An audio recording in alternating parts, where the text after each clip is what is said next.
واللہ ما طلعت شمس ولا غربت.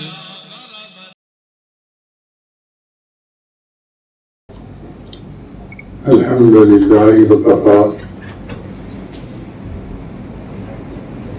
وسلام علی عبادہ الذین اصطفى. اما بعد، محبت حق اور ثنا فی اللہ. ابن رجب حنبلی رحمۃ اللہ علیہ فرماتے ہیں جو دل سچا ہو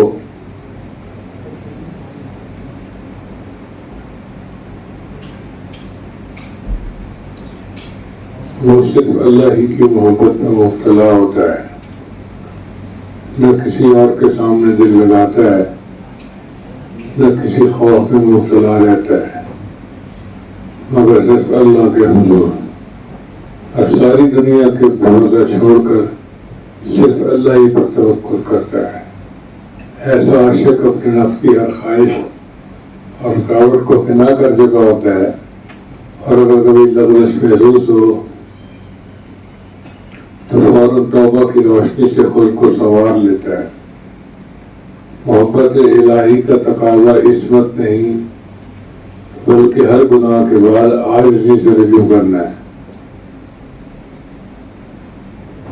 یہی عشق کا سفر ہے جو بندے کو حق کے قریب لے جاتا ہے. برے ساتھی سے بچنے کی روحانی حکمت ہے.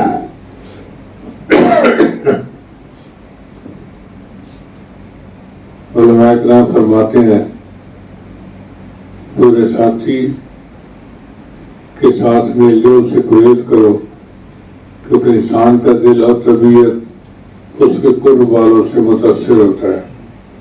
اگر آپ برے سلوک کے ساتھ رہیں گے تو ان کی عادات اور برائیاں آپ کے اندر بھی سرایت کر جائیں گی اور آپ خود اس تبدیلی کو محسوس بھی نہ کر پائیں گے. یہ خاموش غیر کی مانند ہے جو دل و روح کو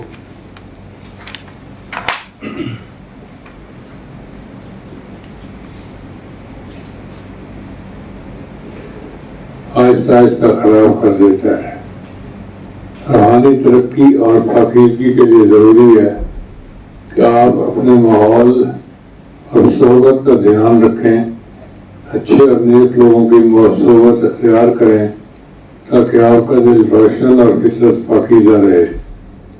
ورنہ برے دوست آپ کے ایمان اور اخلاق کو نقصان پہنچا سکتے ہیں. بغیر آپ کے مشرق شعور کے یہی وہ حکمت ہے جو صوفیاء کرام نے اپنے تجربات سے سمجھائی ہے کہ انسان کا دل اس کے معاشرے کا عکس ہوتا ہے. روحانی سفر کی پہلی یاد، آغاز کی شدت ہی کامیابی کی ضمانت. ابن عطا اسکندری رحمۃ اللہ علیہ فرماتے ہیں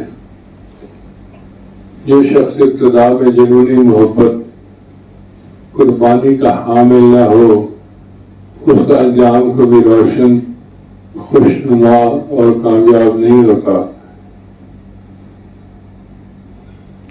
علامہ اقبال فرماتے ہیں وہ کل کے غموں پیش پہ کچھ حق نہیں رکھتا جو آج خود افروز جگر سوز نہیں ہے.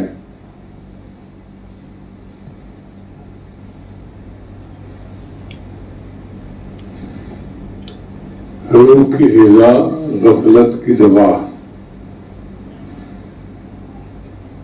علماء فرماتے ہیں کہ مطالعہ کوئی وقتی مشغلہ یہ بے ترتیب سرگرمی نہیں کہ جی چاہا تو کتاب کھول لی اور جی بھر گیا تو بند کر دی.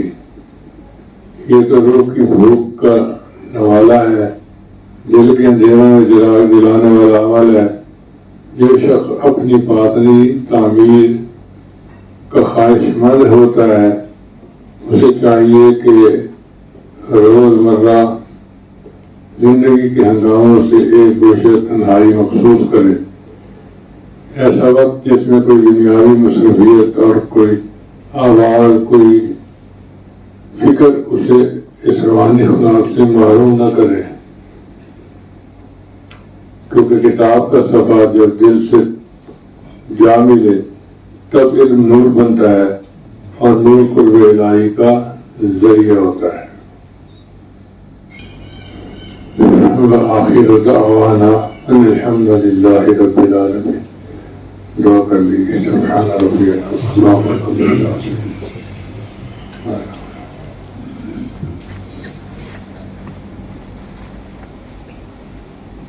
اجمعین.